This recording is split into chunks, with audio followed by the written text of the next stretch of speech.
This is going to be a short. And for this recipe, it's low-calorie chili. 1 tablespoon of coconut oil. 1.5 pounds of ground beef, fried.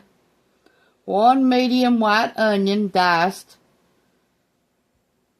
4 teaspoons of garlic powder.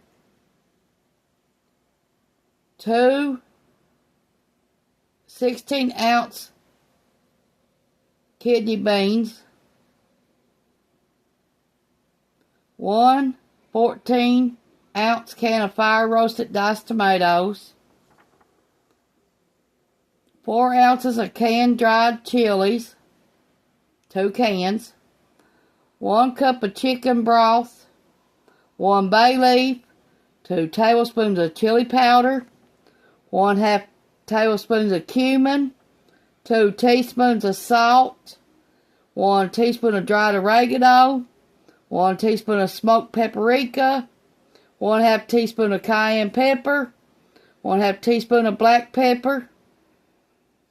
And we got it in the slow cooker, and you cook it with for 9 hours.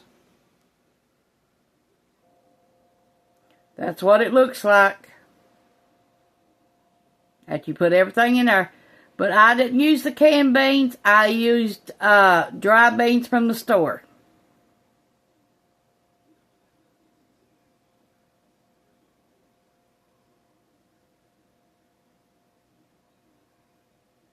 Thanks for watching. Bye.